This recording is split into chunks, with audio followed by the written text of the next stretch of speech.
Hai halo Detikers. Kembali lagi bersama Detik Pagi. Jangan tidur lagi. Selama 3 jam ke depan, Detikers akan ditemani oleh menu spesial hari ini. Ada apa aja tuh? Penasaran? Let's check this out. Pemerintah akan memberikan subsidi sebesar 5 juta rupiah untuk setiap unit motor listrik mulai Juni 2026. Kebijakan ini diharapkan mendorong penggunaan kendaraan ramah lingkungan di Indonesia. Sementara itu untuk subsidi mobil listrik masih dalam tahap pembahasan. Lalu seperti apa mekanisme dan syaratnya? Simak selengkapnya hanya di Detik Pagi. Heboh pengakuan 2 PNI yang diduga dipaksa majikan melayani ratusan pria setiap bulannya. Kasus ini menjadi perhatian serius karena berkaitan dengan dugaan eksploitasi dan kekerasan. Pihak berwenang kini tengah melakukan penyidikan lebih lanjut. Mengintip produksi tahu legendaris di Surabaya yang telah bertahan selama puluhan tahun, usaha ini tetap eksis dalam mempertahankan cita rasa dan proses tradisionalnya. Kisahnya menjadi inspiratif di tengah persaingan bisnis kuliner. Seperti apa proses pembuatannya? Simak laporan selengkapnya bersama reporter kami hari ini. Beli buah ke Cikini. Cakep! Itu dia menu hari ini!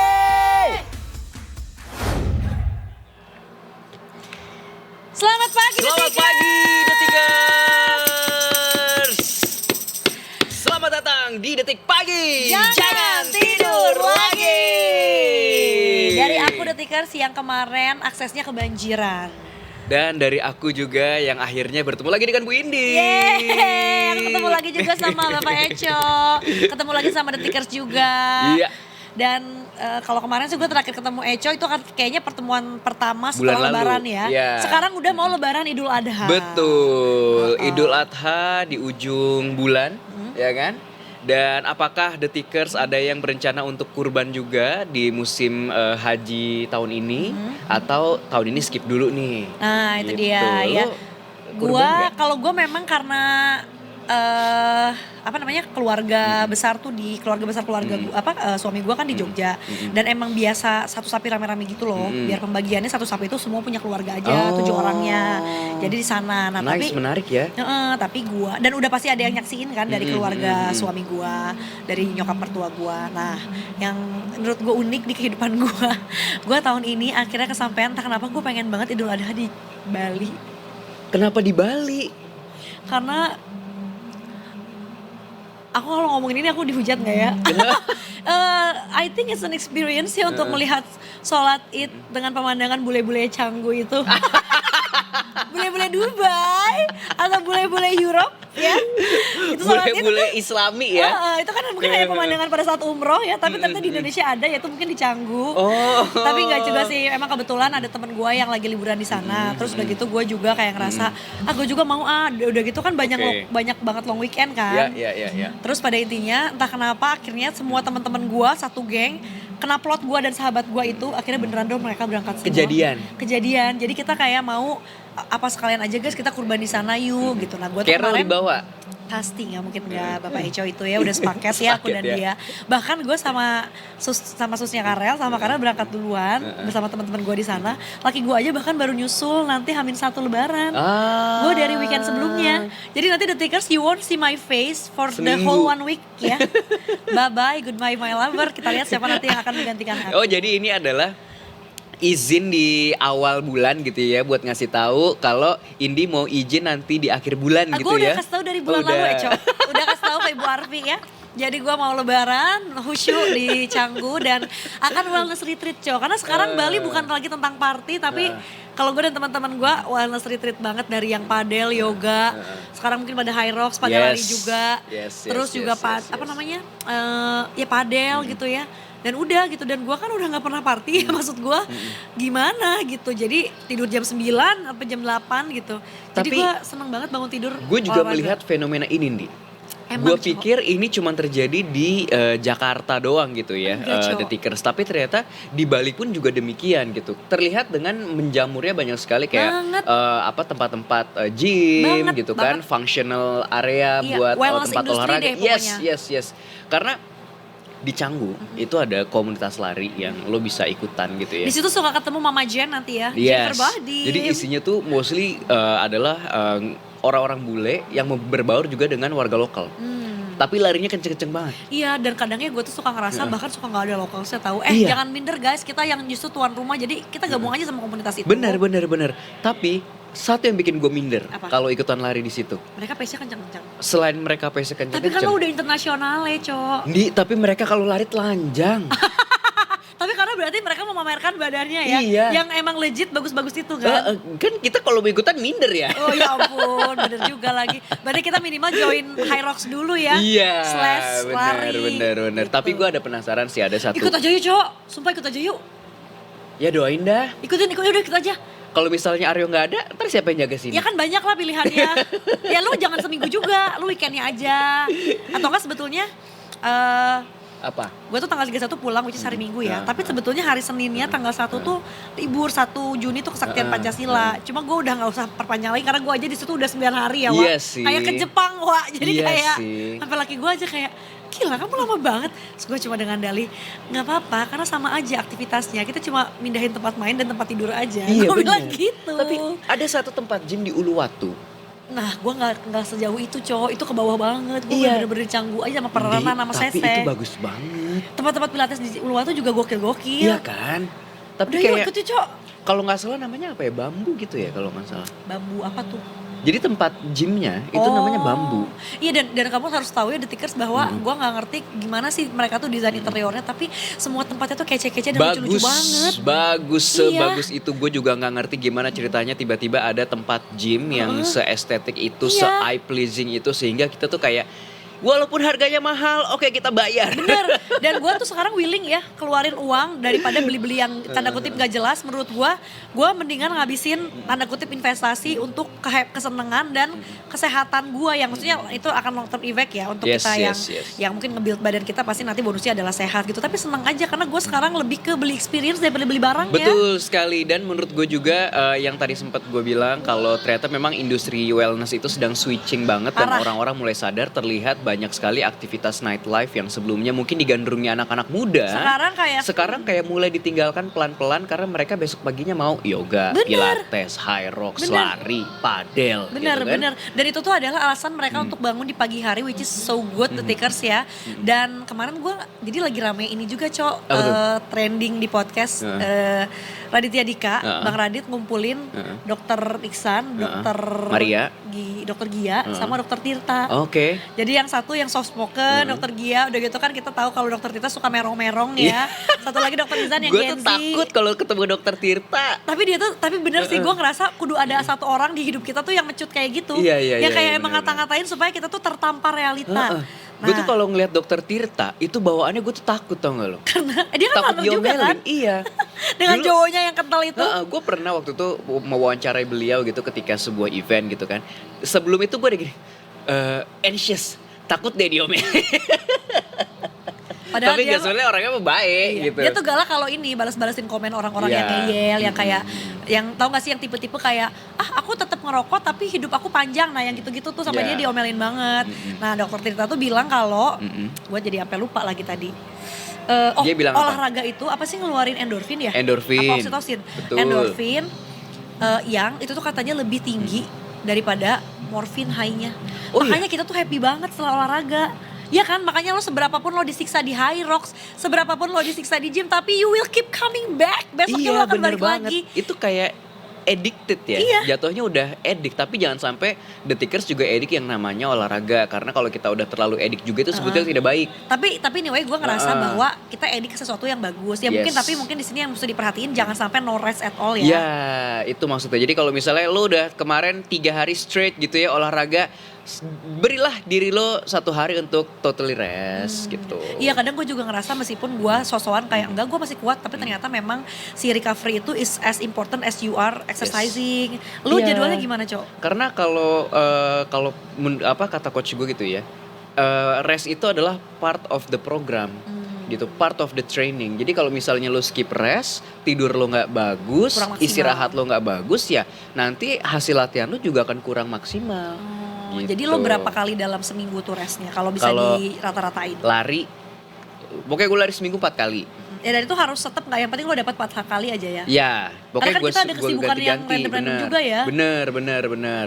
Kayak hari ini tadinya kan gue mau lari. Gue pindahin ke besok nih. Karena hari ini demi The Tickers ya. Ternyata besok pagi siaran lagi. Ya udah kita ganti sore larinya. Fleksibel Gitu, fleksibel jadinya, gitu. bener. Kayak hari ini kan gue totally rest, gue nggak olahraga sama sekali. Oh gitu. Meskipun lo mungkin bisa di sore hari, tapi lo memilih untuk nggak, kita Iya, istirahat kita aja. rest aja dulu lah. Terus selain lari lo lagi menggencari olahraga apa, Cok? Nah, ini yang menurut gue ternyata gue nggak nyangka gue akan suka. Lo high rocks ya? Iya. Oh my god, apa yang bikin lo akhirnya masuk? Karena kemarin gue inget lo bilang, Gandhi capek banget. Sampai kemarin tuh Aryo apa siapa ya? Eco aja kecapean high rocks. Terus kita semua kayak, masa Eco yang larinya udah sampai Amerika dan mana-mana?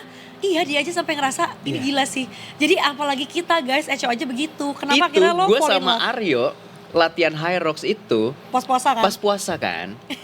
Ya kita keok lah gitu kan. Cuma ternyata pas gue coba lagi untuk yang latihan beneran ya, oh ternyata enak nih gitu. Karena after effect-nya itu ketika gue sih ngerasanya berat badan gue turun 4 kilo.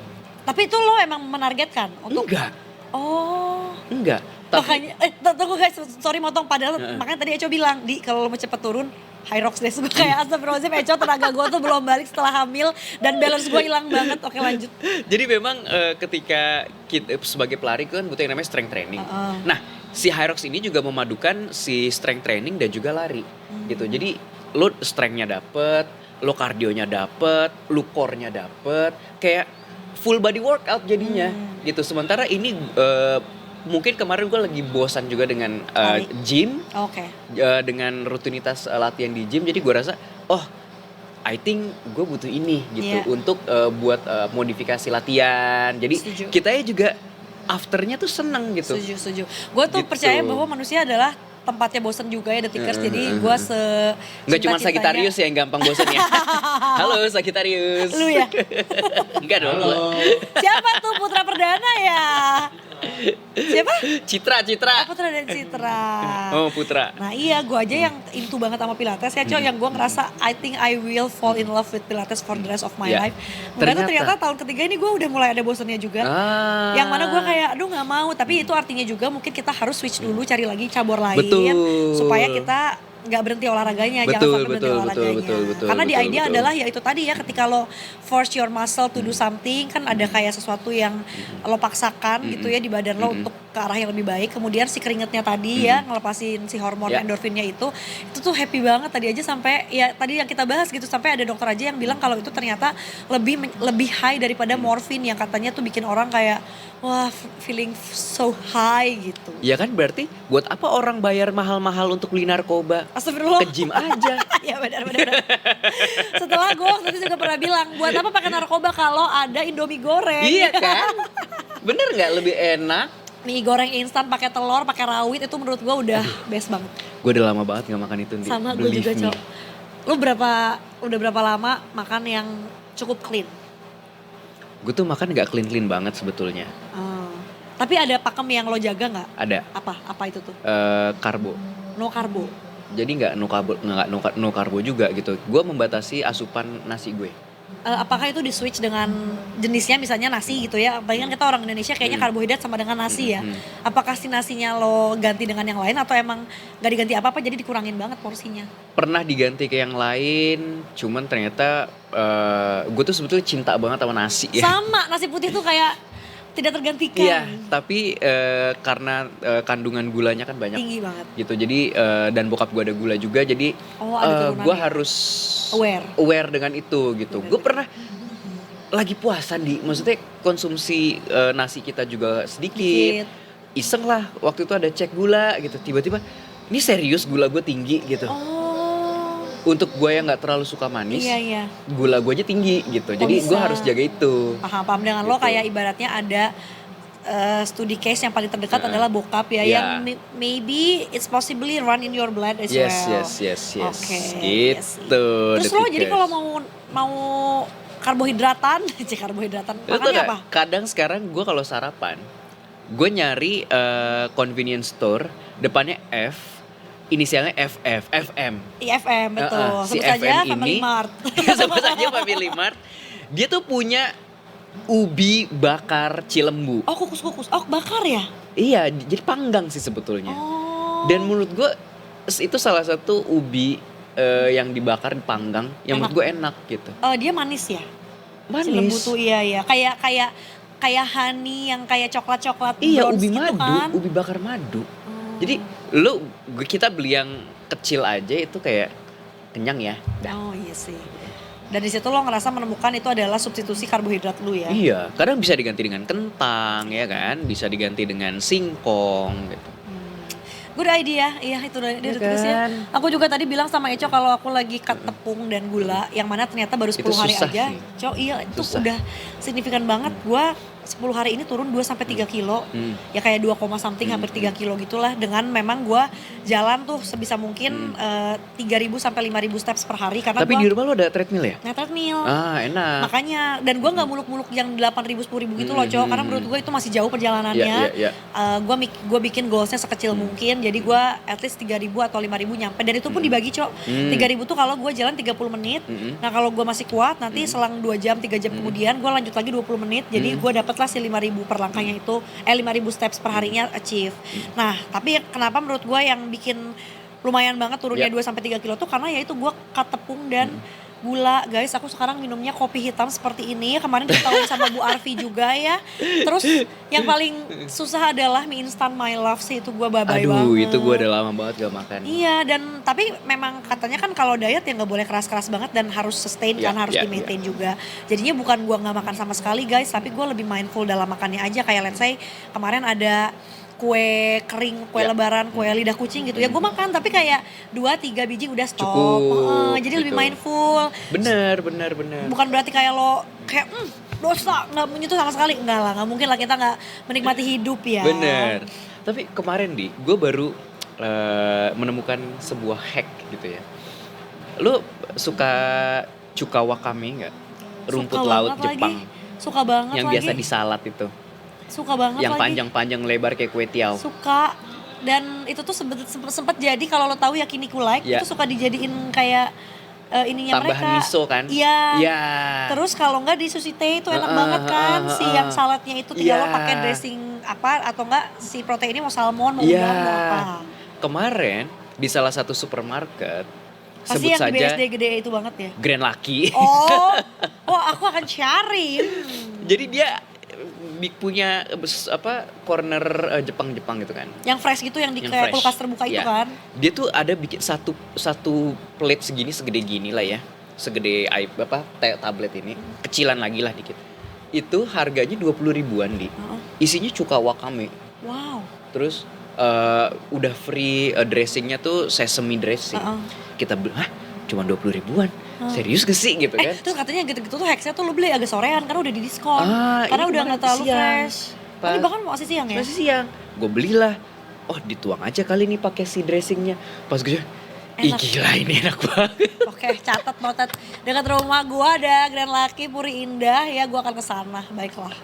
Itu kayak gila ini cemilan tapi jatuhnya Sehat-sehat banget. sehat kan si Iya. wakame Dan mungkin itu. kalau lo makannya dalam porsi seperti segitu ya, gua consider itu satu meal utuh sih. Iya. Kemarin Gitu, gue makan itu akhirnya mengganti. buat makan siang. Iya, mengganti satu porsi makan lo kan. Iya. Seru Baiklah. deh. Jadi gimana Coy, ikut ya ke Bali? Insya Allah. Nih gue akan buka tanggal gue ya. Jadi tanggal gue itu di 23 sampai 31. 23 hari Sabtu, 31 tuh hari Sunday, Minggu. Tunggu. Nah lo Tanggal bisa berapa? berangkat 23 sampai 31. Bentar ya Detikers ya. Kita Guys, ayo cocokin ikut jadwal. yuk. Jadi nanti kamu nonton Detik Pagi streaming dari Canggu. Gue tuh Gue pindah Canggu sama Pererenan 23 ya lo ya? 23 tuh hari Sabtu. Heeh. Atau lo weekendnya aja, 25 pulang. Gitu, atau 26. Kita tengok dulu jadwal nanti ya. Boleh. Atau enggak lu yang si long weekendnya aja tuh 28 sampai 31. Ini sebuah racun sih mentang-mentang udah Sumpah. lama gak ke Bali ya. Sumpah kata gua mah yuk, teman-teman gua juga pada gitu kerjaannya. Nanti lari kita bareng, terus ngopi-ngopi. Gua akan cheating sih di sana, gua akan matcha tiap hari. Yeay. Matcha latte ya, because I deserve ya. Dan ya udah nanti gua akan pokoknya pilates akan ada tiap hari, either pilates padel atau pilates lari atau pilates yoga. Pokoknya wellness retreat. Wellness retreat. Itu dia, Tapi gue penasaran deh, Dik, jadinya. Kalau kita ngomongin Bali gitu ya kan identik sama penyewaan mobil dan motor. Apakah di sana industri penyewaan ini sudah switching juga ke mobil listrik atau motor listrik? Nah itu dia guys, karena gua tuh termasuk yang dulu ya zaman-zaman gua masih muda dan belia dan canggu belum macet, naik mobil. Lama-lama naik motor. Sekarang kalau bisa jalan kaki. Tapi motor tuh menurut gue penting adanya karena kan kita suka lewat Canggu shortcut gitu kan ya, dan itu mengurangi banget time durasi daripada Canggu muter. shortcut aja macet. Gila kan? Lu bayangin pakai mobil kan? Gue pernah dari airport ya, Cok. Ya kalau dari airport ya udahlah naik mobil gitu ya karena bawaan kita juga banyak. Ada yang pakai Alphard ke Canggu shortcut. Gue kayak gila, siapa nih orang yang pakai Alphard? Dan pas gue cek bukan platnya bukan DK, B. Jadi ini siapa orang yang bawa Alphard sampai dari Jakarta sampai ke Bali? Gue murka sih. Itu bensinnya nggak kaleng-kaleng berarti ya? Iya, makanya kan mending kalau kendaraan listrik gitu ya, karena mungkin kalau kendaraan listrik kan juga sekarang di SPKLU-nya juga udah banyak ya di rest area. Karena gue kemarin waktu mudik meskipun gue naik pesawat gue tetap mengirim juga mobil gue. Dan dari Jakarta ke Jogja itu cuma 1 kali ngecharge. Gila kan? Lo naik mobil? Barang. Oh, siapa yang bawa? Driver. Tapi di driver gak kosong karena akhirnya kakak ipar gue yang ngisi. Jadi mobil 3 orang lah isinya. Sama barangnya bayi itu yang banyak banget ya, Cok. Dan karena kalau dimasukin bagasi mahal ya. Cok, bahkan pas berangkat aja kita ngerasa udah minim banget yang dibawa, overweight. Tetap bayar, dan laki gue udah kayak ya udah ini bayar barang bayi, apa yang mau dikurangin, nggak ada, akhirnya dibayar. Jadi gue berangkat mudik ke Yogyakarta dengan bagasi over, kemudian barang juga dari mobil juga berangkat. Nah makanya pas pulang itu bener-bener sedipres mungkin, akhirnya pas pulang bisa tuh nggak over bagasi. Kelebihan bagasi tuh bikin traumatis tau gak lo? Emang, dan gimana ya Cok, dulu tuh kalau masih single atau masih belum punya anak deh, simply ya, kita tuh masih bisa ya kayak udah ini buang aja deh, ini pakai, tau gak sih, sampai kita double 2-3 layer gitu. Pas ketika udah punya bayi nggak mungkin, itu semua penting Cok. Assalamualaikum, moms, dad. Masih relate ya moms and dads ini gitu. Nah cuma gue jadi kepikiran juga nanti mungkin kalau gue nyewa motor, karena semua pertemanan gue ini karena itu tadi dengan jadwalnya masing-masing ya. Ada yang abis ini mau yoga, ada yang abis ini pengen padel di mana. Motor listrik ya. Masing-masing juga sewa motor. Nanti gue akan cari juga di Tickers ya. Motor karena, listrik. Di industri sekarang itu kan motor dan mobil yang sekarang sudah serba listrik gitu ya. Itu kan bikin mungkin pelaku industri penyewaan kendaraan ini jadi beralih mungkin juga. Switching juga gitu ya kan. Karena ojek online aja udah banyak yang listrik gitu ya. Setuju. Mobilnya, motornya, karena mungkin pajaknya murah kalian dia. Itu dia ya, tapi sebetulnya ya Cok, sebelum ngomongin pajak, gue tuh bahkan agak lupa malah kalau pajak tuh sebetulnya dimurahkan banget ya. Tapi kita ngomongin tentang running cost-nya juga itu tuh udah kebantu banget. Oh iya. Karena yang gue kejar sebetulnya dari switching dari mobil bensin gitu ya ke kendaraan listrik adalah si operational daily operatingnya itu. Karena tadinya bensin gue bisa berapa, sedangkan ini gue ngecharge bisa yang kayak cuma berapa ratus ribu tapi bisa buat berapa minggu gitu. Dan itu tuh kasih gak gue pernah. pencerahan coba. Yang mobil yang buat sendiri ya. Gue mobil yang buat sendiri yang gue buat padel, yang cuma buat keliling-keliling Jakbar aja. Itu tuh kebetulan mobil gue itu pendek banget range-nya. Gue bisa bilang pendek banget ya untuk yang cuma 200 km. Jadi makanya gue kalau ke Jaksel langsung wah 3 hari harus di charge nih. Tapi ini gue tuh ngisi cuma gak nyampe 50 ribu ya. Gue mungkin bisa bilang cuma 35 ribuan.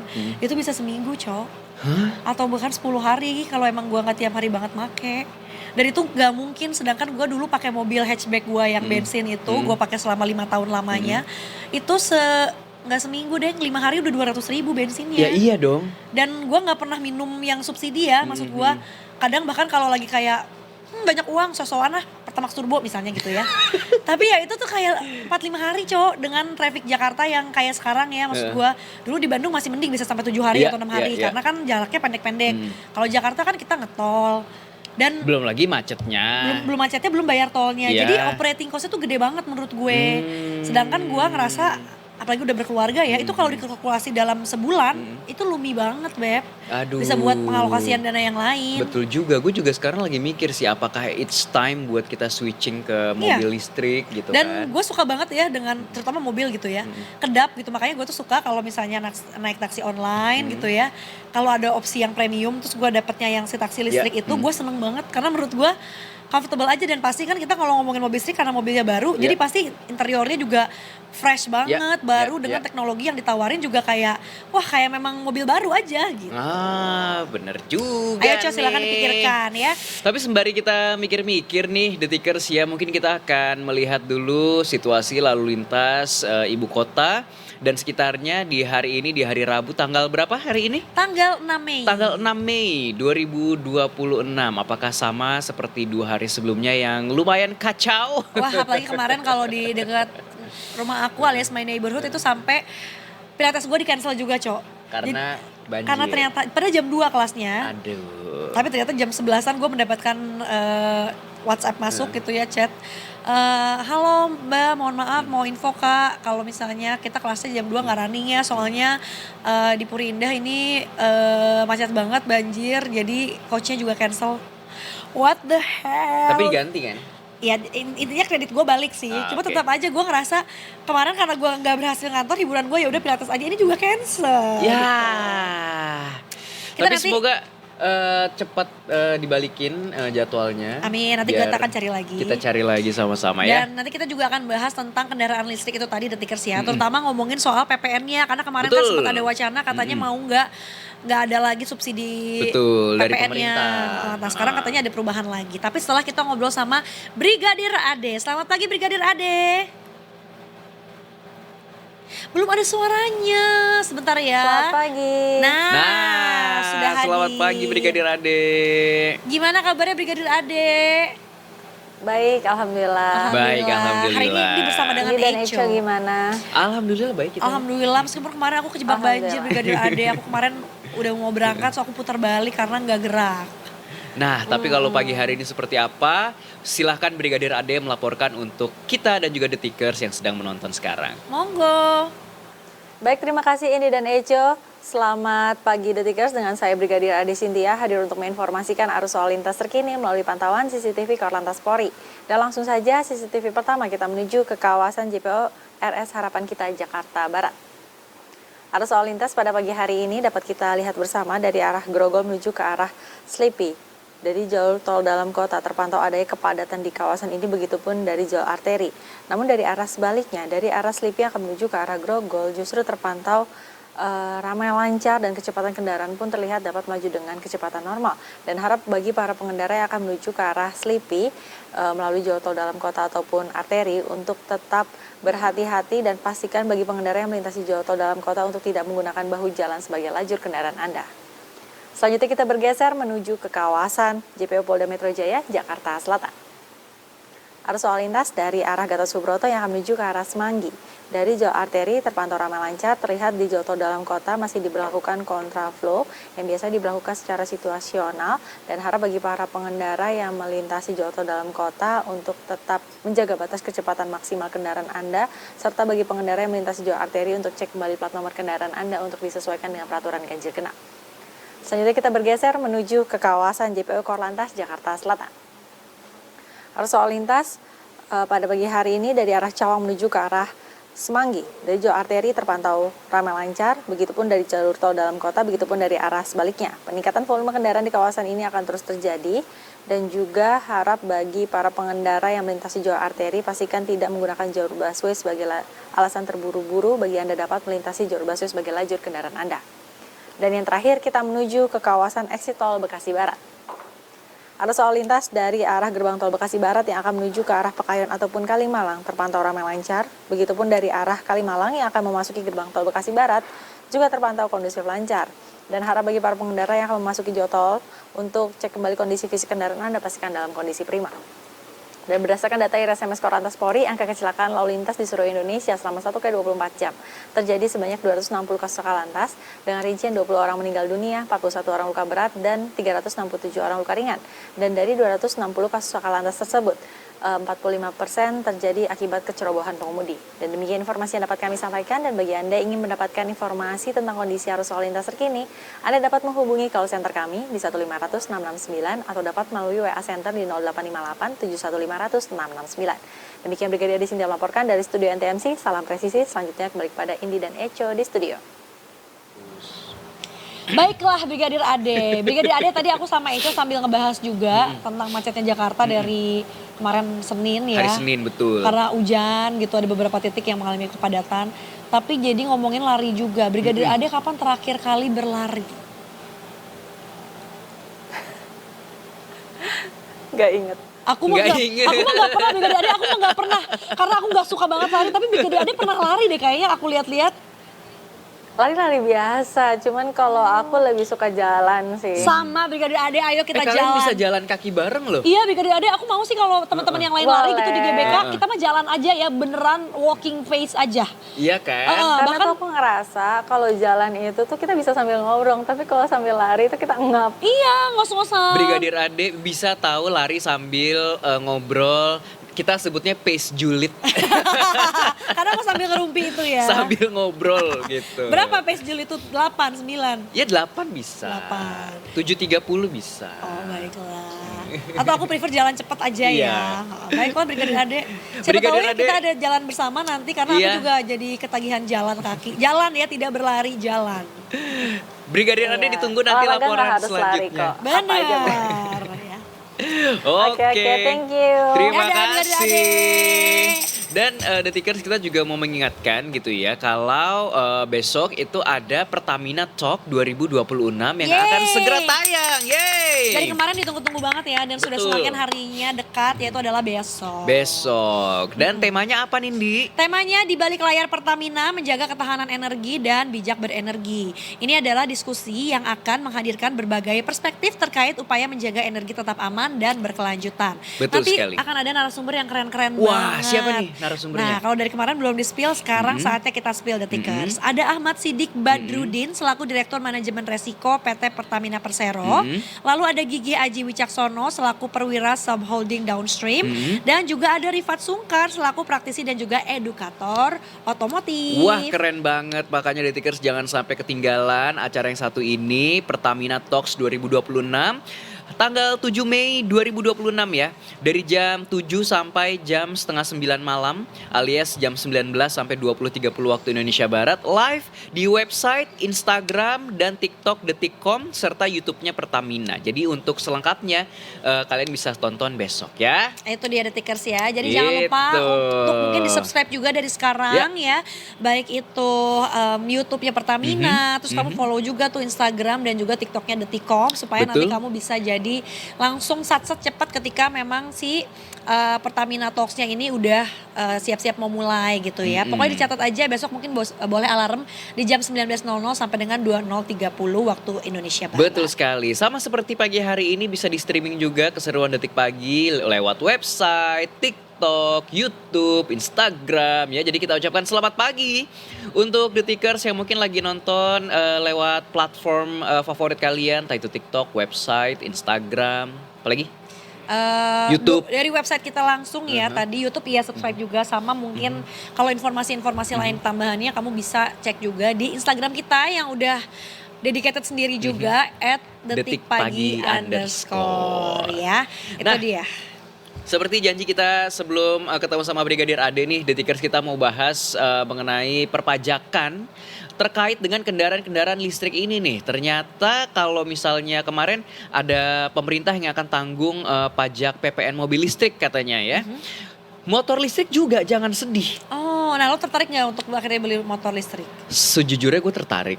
Tapi kalau motor lo pakainya kemana gitu kayak Iya. lo udah tahu nggak ada targetnya misalnya mau buat nge-gym atau buat apa? Tadinya tuh gue sempet kepikiran apa gue beli motor lagi gitu ya. Karena knowing Jakarta juga sekarang kan chaos ya.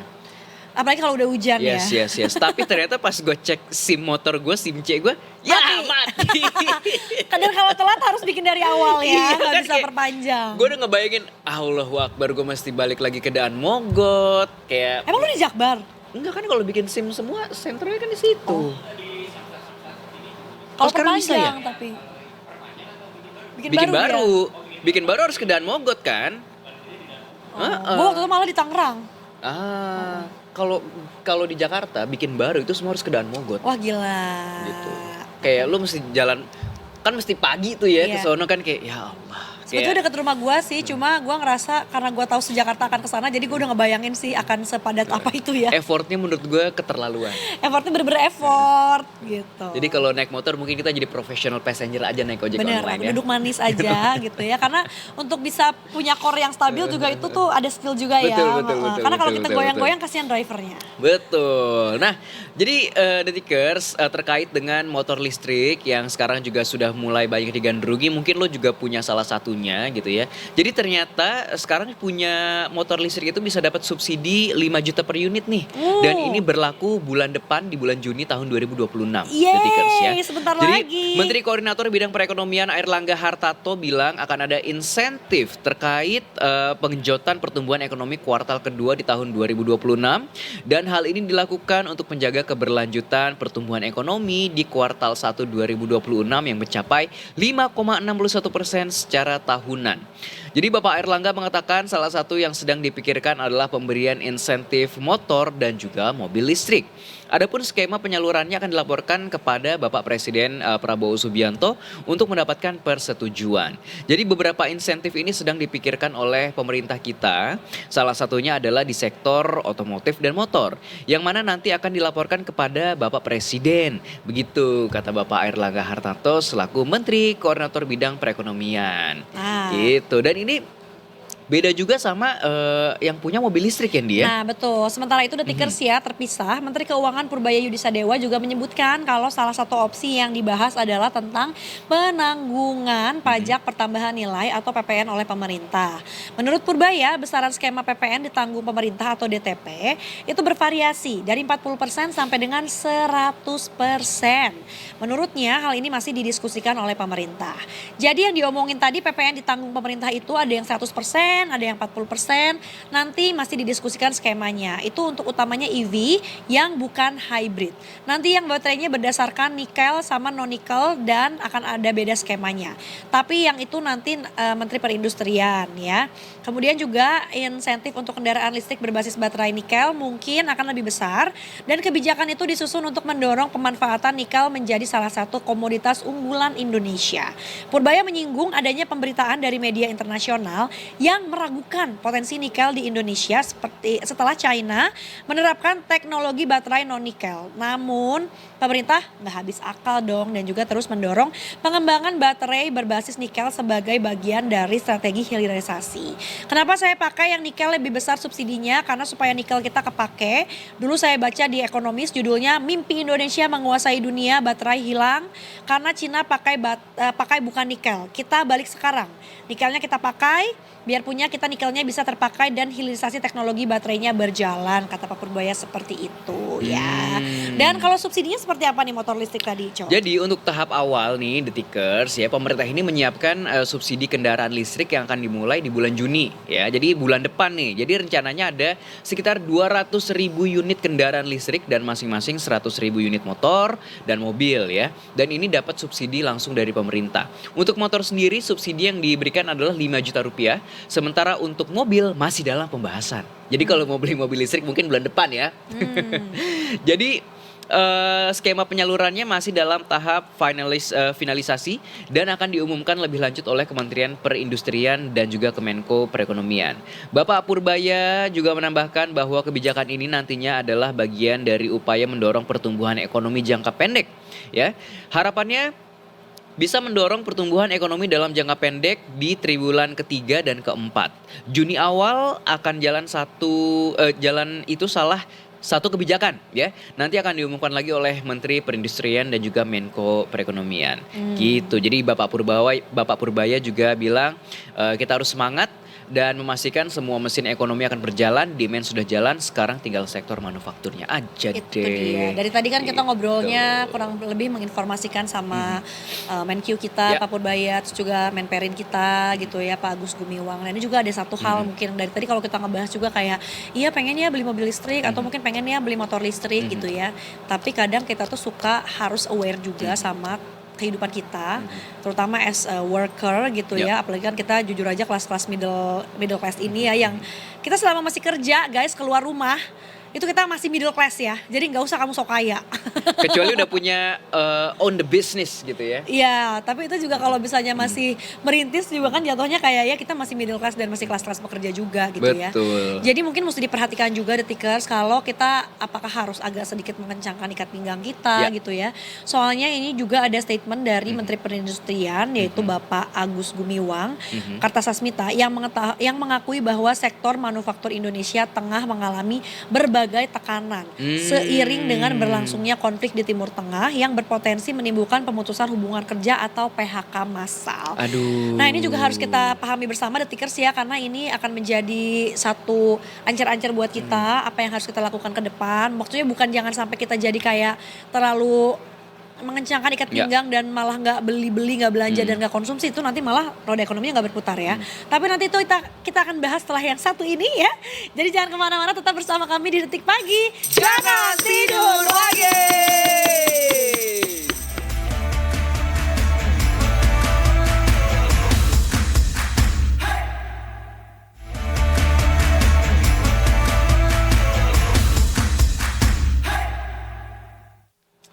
Selamat datang kembali Detikers di Detik Pagi. Jangan tidur lagi.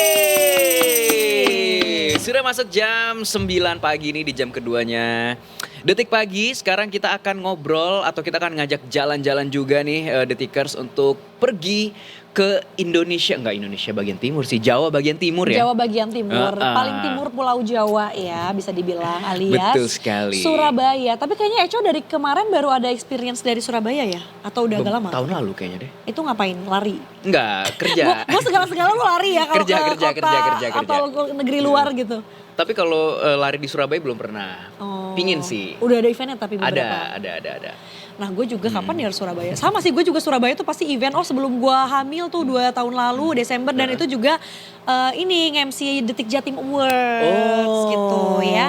Nah sekarang juga ada kabar yang seru banget Detikers dari Surabaya. Karena kita mau jalan-jalan ngintip produksi tahu legendaris yang udah bertahan selama 74 tahun. Wow, gila keren banget. Tapi memang menurut gue ya Surabaya ini termasuk salah satu kota dengan surga kuliner. Jadi kalau misalnya lo main ke Surabaya gitu ya, buat kulineran itu adalah salah satu kota yang wajib lo datengin buat explore kulinernya. Termasuk ini nih, tahu legendaris di Surabaya yang umurnya udah 74 tahun. Aduh, iya sih. Ini udah generasi keberapa berarti? Gue juga kalau diinget-inget nggak punya banyak, nggak sering dan nggak banyak explore kulinernya. Itu kayaknya harus yang jadi PR gue ya. Dan satu yang paling gue inget dari Surabaya adalah yang mallnya sampai 6 biji itu apa? Oh, Tunjungan Plaza. Iya, Tunjungan Plaza. Itu lo bayangin lo masuk di Tunjungan Plaza yang satu misalnya tiba-tiba keluar, hah kita yang udah di Tunjungan Plaza 5 gitu. Itu salah satu yang menarik meskipun sekarang sama Jakarta disusul sama PIM ya, PIM udah 4. Udah 5 gitu. PIM udah 5 ya? Ya karena kan 1, 2, 3, 5. Mau nyaingin Kelapa Gading ya? Kayaknya MKG tuh ya. Tapi sekarang kita mau ngomongin soal yaitu ya produksi tahu legendaris tadi ya. Yaitu kita mau ngobrolnya sama reporter Detik Jatim kami, tentu saja ada Kak Anastasia Trivena. Selamat pagi Kak Anas. Selamat pagi. Halo. Apa kabar? Salam hangat dari Surabaya. Wow. Baik sekali. Aduh seru banget nih pagi Sepertinya hari ini. di Surabaya pagi ini cerah ya. Iya, ceria juga nih Kak Anas kelihatannya. Iya, sangat cerahnya itu sampai meletek. Tapi penasaran juga nih 34 derajat. Kak Anastasia, apakah kemarin-kemarin ini sempat hujan juga di Surabaya? Kalau di Surabaya masih cerah sih, Eko dan Indi. Tuh, kan? Sampai hari ini panas kentang-kentang. Panas kentang-kentang. Tapi ini mungkin Makanya asik buat jalan-jalan ini. iya, mudah-mudahan yang juga teduh ya, karena kelihatannya kita lagi ada di tempat produksi tahu legendaris itu nih Kak Anas. Kita pengen tahu. Jadi sebetulnya ini tuh apa sih produksi tahu legendaris yang katanya udah mencapai 74 tahun tersebut? Oke, betul sekali Eko dan Indi. Saat ini saya sedang berada di depan pabrik tahu legendaris yang sudah berusia 74 tahun. Sudah sejak tahun 1952. Jadi ini dulu pertama kali didirikan oleh Golo Chiao dan kemudian diturunkan kepada anaknya yang pertama yaitu Naomi Aihwa. Baru kemudian diturunkan lagi kepada anaknya yang bernama Go Sin-hwa. Jadi sudah generasi ketiga. Nah, namun pada tahun 2014 Go Sin-hwa ini meninggal dunia Dan kemudian pabrik tahu ini dikelola oleh istrinya yaitu Ibu Riani. Sudah sangat tua sekali usianya dan yang menarik di pabrik ini semua alat-alatnya masih manual Eko dan Indi. Wah. Jadi semua alat manual, terus pakai tenaga manusia kecuali proses penggilingan ya itu masih pakai mesin. Tapi semuanya setelah proses penggilingan itu semuanya dilakukan oleh tenaga manusia oleh para pekerja di sini. Mau ikut untuk berkunjung sekarang? Mau boleh banget. Mau banget, ya ampun. Ini berarti udah generasi ketiga tuh Kita luar ajak biasa banget untuk ya. jalan-jalan. Silakan. Betul. Boleh dong Jadi kita ini dibawa semacam adalah house tour. pabrik tahunya The Tickers dan proses pertama yang dilakukan adalah proses perendaman kedelai. Ini dilakukan selama 3 jam. Jadi kedelai-kedelai yang sudah dipilih kualitasnya yang terbaik itu dimasukkan ke dalam proses alat penggilingan seperti ini, lalu direndam selama 3 jam agar teksturnya itu menjadi lebih lembut. Kemudian dicuci, ditiriskan, baru digiling dan menjadi adonan yang lembut seperti ini. Seperti itu, Eko dan Indi. Nah, kemudian proses selanjutnya kita masuk ke tahap perebusan. Di sini, ini ada tungkunya besar, masih kelihatan banget dari kayu, dari batu begitu ya, sangat sangat tradisional. Dan setelah direbus itu tahunya disaring lalu kayak diendapkan begitu. Baru kemudian diberi cuka. Karena tahu ini merupakan produk fermentasi. Jadi diberi cuka, didiamkan, dan ini adalah hasil yang sudah dicetak. Nah, bisa dilihat seperti itu, sangat tradisional, masih pakai tenaga manusia. Nah, ini mbaknya membawa untuk kemudian dipotong-potong. Nah, ini jadinya The Tickers kalau mau lihat. Ya ampun, pengen dituing-tuing deh, pengen dipencet-pencet ya. Sangat lembut. Sini, sekarang kita lihat dari sisi depannya mungkin ya, supaya bisa lihat bagaimana busa-busa dari tahunya yang habis direbus itu. Nah, di sini juga fun fact-nya, direbusnya ini harus sampai matang. Jadi ada waktu tersendiri. Karena kalau nggak gitu tahunya yang dihasilkan nanti merah begitu. Jadi memang benar-benar kualitasnya sangat diperhatikan. Dan terdapat 2 tungku di sini yang dikerjakan oleh beberapa pekerja. Kalau hari ini ada 5 pekerja dan ini sistemnya shifting. Nah, menariknya lagi, para pekerja di sini juga sudah bekerja di sini sudah lama. Eko dan Indi. Jadi sudah turun-temurun dari keluarganya yang bekerja di sini. Lalu akhirnya anaknya ikut kerja di sini, kakak adiknya di sini. Jadi bukan hanya bangunannya saja yang bertahan dari 1952, tapi para pekerjanya juga setia menemani suka duka jatuh bangun dari pabrik tahu UD Sumber Kencana ini. Wah, jadi selain turun-temurun juga ownernya yang udah sampai 3 generasi, ternyata para pekerjanya juga turun-temurun. Tapi Kak Anas, kalau boleh tahu, apa sih sebetulnya yang bikin UD Sumber Kencana ini tuh tetap bertahan sampai dengan sekarang? Karena kan pasti nggak gampang ya untuk punya bisnis yang sustain sampai dengan 74 tahun gitu. Dan bahkan kelihatannya ini mungkin nanti masih akan diwariskan lagi kepada generasi yang keempat, yaitu mungkin anak-anak dari Ibu Riani. Betul sekali. Kalau UD Sumber Kencana ini memang terkenal dengan kualitas tahunya yang sudah terkenal di seluruh Surabaya dari dulu itu, Eko dan Indi. Tahunya ini ciri khasnya tuh renyah dan berbumbu asin gurih begitu. Makanya kenapa pelanggan itu setia untuk membeli tahu dari sini. Karena selain dipasarkan ke pasar-pasar, UD Sumber Kencana ini juga memasok tahu untuk pedagang keliling di Surabaya dan Sidoarjo sekitarnya. Jadi memang sudah langganannya itu sudah lama sampai sekarang juga, makanya UD Sumber Kencana masih bisa bertahan. Dan ciri khasnya yang dimasak dengan tradisional ini sendiri menghasilkan rasa yang beda, yang lebih gurih dan lebih smoky gitu ketika digoreng. Jadi emang ada Ya. Memang buat tantangan manusia tuh lebih Lebih magical baik ya. daripada mesin Iya, ya. iya.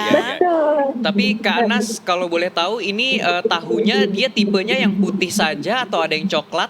Tahu kuning gitu mungkin juga Oke. apakah ada?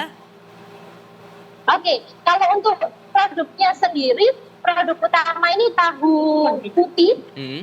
Ini yang biasanya dipasarkan ke pasar dan pedagang keliling. Hmm. Kemudian juga UD Sumber Kencana ini Kak Anas. Kak Anas, halo. Wah ini padahal lagi jelasin tentang Wah. tahunya. Untung tapi gambarnya nge-freeze di pas gambar tahu. tahunya ya. Karena gue ngerasa sih Detikers gue sebagai apalagi sekarang udah jadi ibu rumah tangga nggak cuma belanja buat kebutuhan sendiri tapi kebutuhan satu keluarga. Betul. Kayaknya kalau tiap kali belanja bulanan, nggak bulanan sih bahkan gue belanja tuh mingguan gitu ya. Itu tuh pasti harus beli tahu sih. Iya, harus Tahu dan ada, tempe paling tuh harus nggak, ada gitu ya si protein nabati itu. Coba kita mau sambungin lagi sama Kak Anas. Kak Halo, Anas, Kak welcome Anas. back. halo, kami kembali. Eka dan Indi, The Tickers. Jadi tadi mostly tahu yang Ya. diproduksi memang tahu putih Tahu ya. putih ya. Betul sekali. Oke. Jadi seperti yang ada di sini, produk utamanya memang tahu putih. Tapi di UD Sumber Kencana ini juga punya produk terbaru yaitu tahu susu. Tahu sutra maksud saya. Kalau untuk tahu sutranya biasanya nyetoknya di sini. Bedanya apa tuh Kak? Material tahu kulkas. sutra sama tahu yang putih biasa itu apakah Biasa. beda bahan bakunya atau seperti apa? Tekstur kali ya. Atau teksturnya Lebih lembut aja? ya biasanya ya. Betul, kalau tahu sutra ini lebih lembut dan juga sudah dibumbui. Nah, kemarin saya sempat, ini saya bersama Ibu Riani. Halo Halo, Ibu, Ibu selamat Riani. pagi. Halo, selamat pagi. Wah. Ini tahu sutranya Ini tahu ya. Aduh jadi sutranya. pengen Ini tahu makan sutranya. Iya deh. Ibu luar biasa loh Ibu, tadi kami mendengar ceritanya. Ini perusahaan Ibu yaitu UD Sumber Kencana sudah 74 tahun lamanya Ibu ya.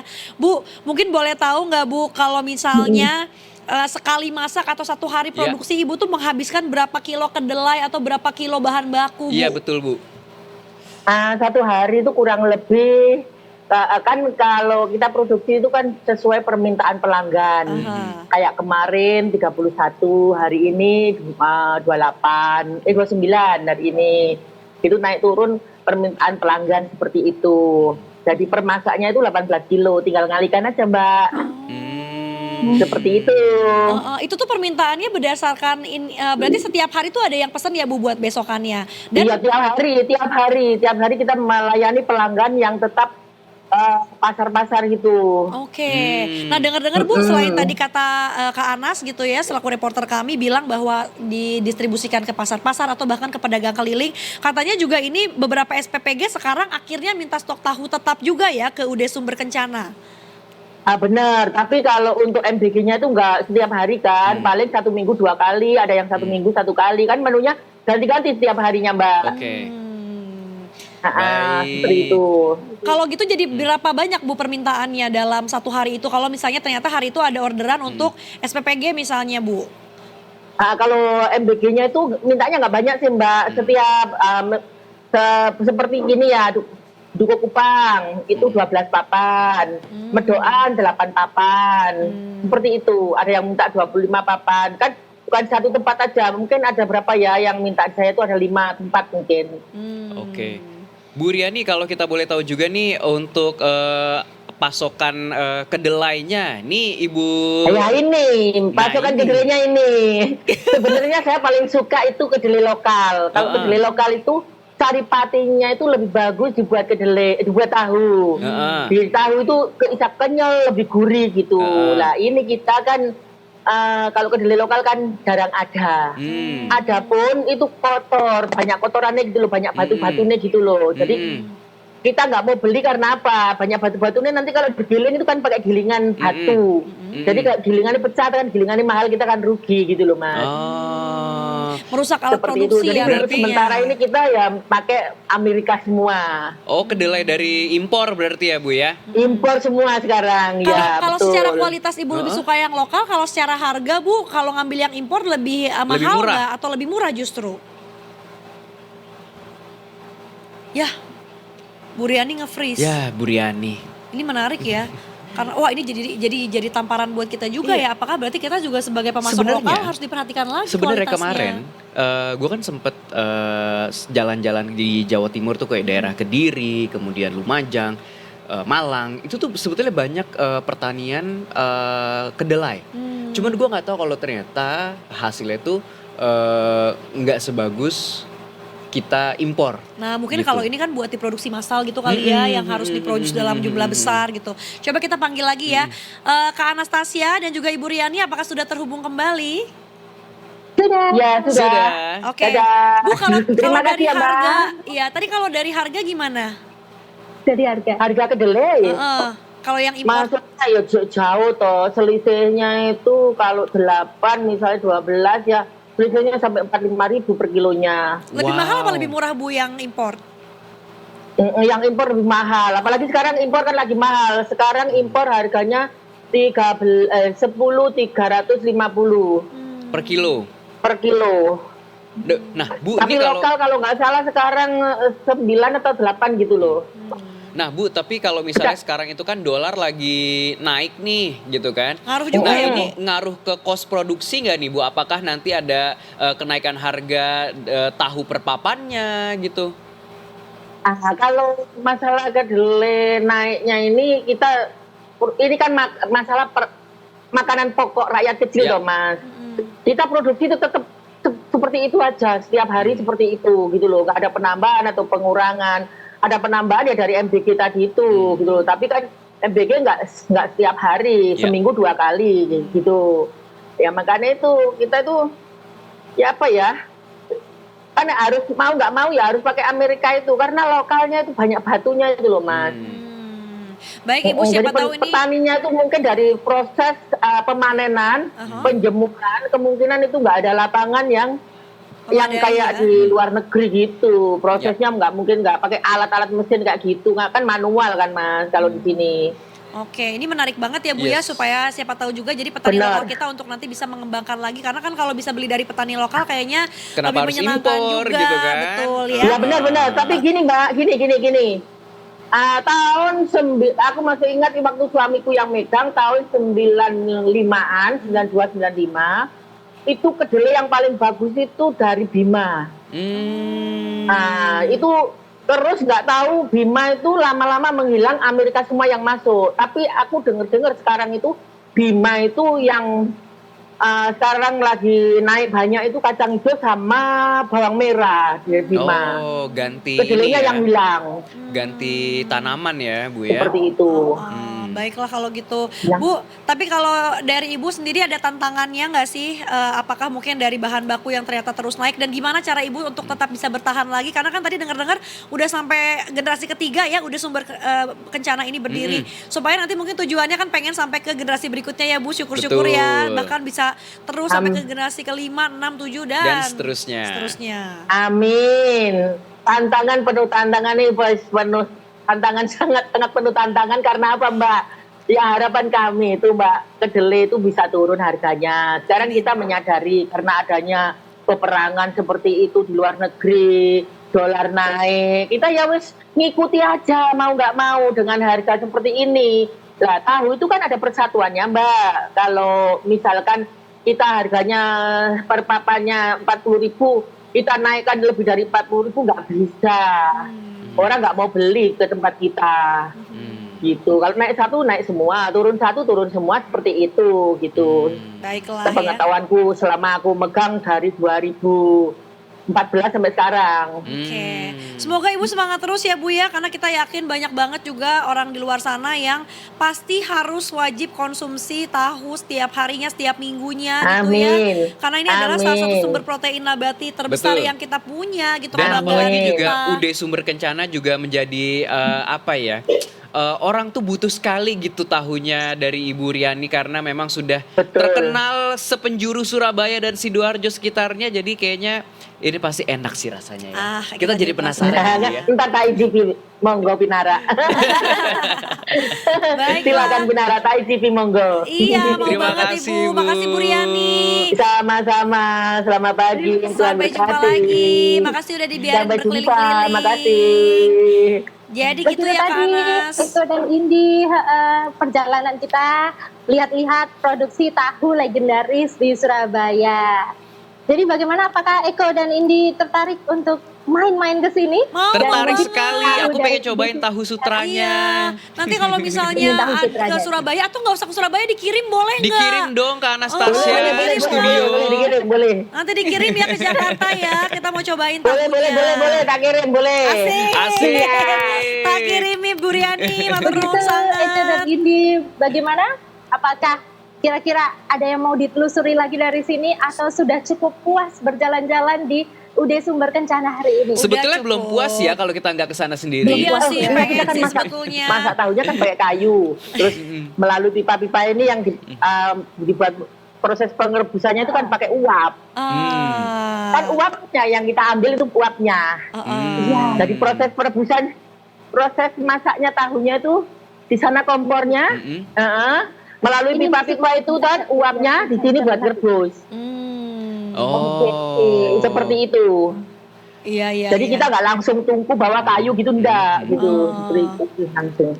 Gitu. Baiklah kalau gitu. Ya. Kak Anas, tapi kita juga mengucapin terima kasih buat Kak Anas. Nanti kita tunggu lagi juga main-main dan keliling-keliling Surabaya lainnya ya. Siapa tahu kita ntar diajak keliling langsung di Surabaya ke Benar. Anas. Ditunggu banget nanti keliling-kelilingnya setelah hari ini dibawa tur ke UD Sumber Kencana, produksi Iya. tahunya kita Pabrik jadi tahu tahu. legendaris. Kita nunggu trip-trip review dan juga keliling-kelilingnya Kak Anas. Baiklah, Siap. terima kasih Kak Terima kasih, Eca dan Anas. Indi, Selamat serta kembali Detika. bertugas. Sampai jumpa. Terima kasih, sampai jumpa di Bye. berikutnya.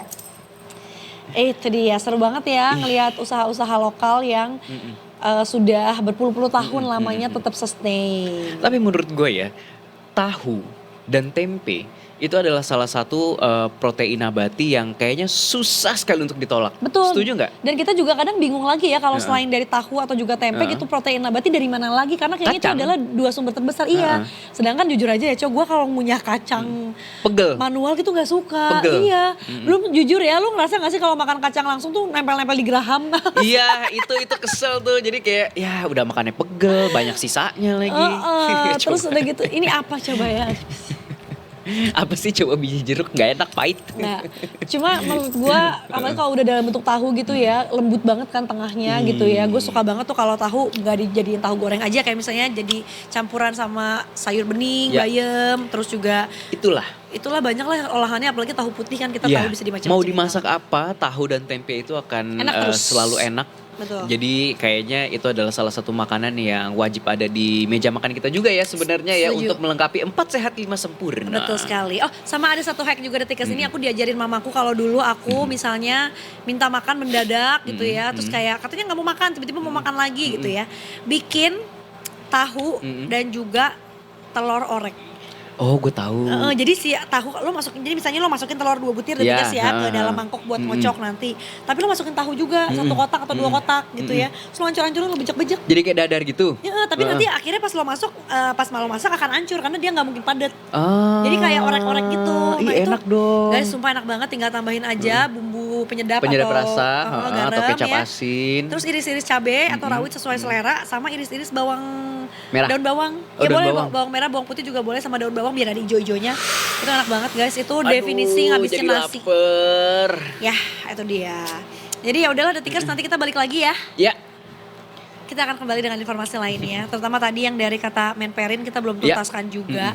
Jangan kemana-mana, tetap bersama kami di Detik Pagi. Jangan tidur lagi.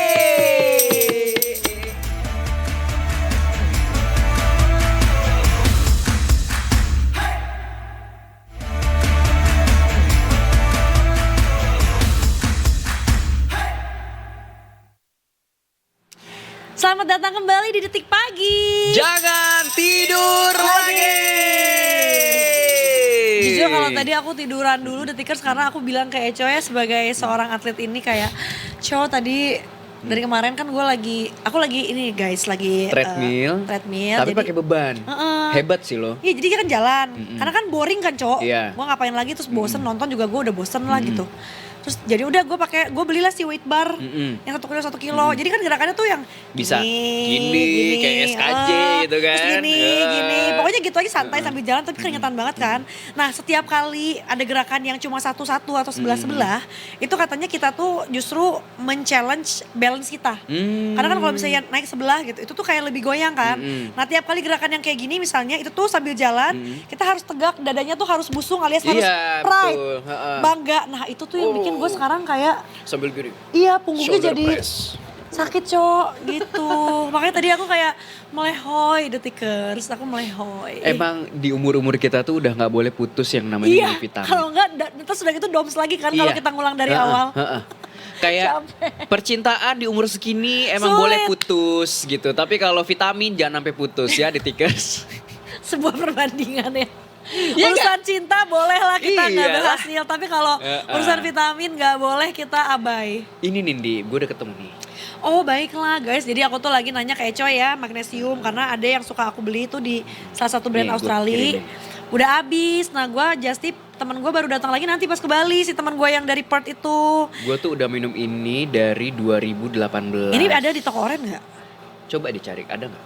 Karena dari Aussie ya? Heeh. Oh yaudah gue kirim teman gue Gue aja. selalu nitip sama temen gue kalau dia PO kan dia punya saudara di sana. Ah. PO vitamin. Sama temen gue juga hobi nih di PO-in ini. Heeh. Gue mau Jerin, namanya Ajrina. Jerin gue mau nitip ini, Bebo. Jadi katanya tuh Gua di mau. sana kayak ada, gue nggak tahu ya, correct me if I'm wrong. Kayak factory outlet tapi isinya vitamin. Oh iya, tapi sebetulnya ya Cok, di sana tuh kayak drugstore-nya yang kalau kayak di kita mah, let's say Watson gitu-gitu ya. Emang sumpah guys, menurut gue surga Lebih banget. murah. Selain lebih murah, emang opsinya juga banyak. Jadi memang lu tuh kalau masuk ke sana tuh kayak wah udah nggak bisa keluar lah. Apalagi dulu kan aku masih minum-minum yang kayak astaxanthin kan, terus udah gitu. Guys, ada yang Vitamin gue tuh. ada yang bikin salfok tadi, tar dulu ya. Aduh gue kangen rasa-rasa itu loh. Boleh jujur gak? Kayak geli-gelinya tuh dapat banget kan.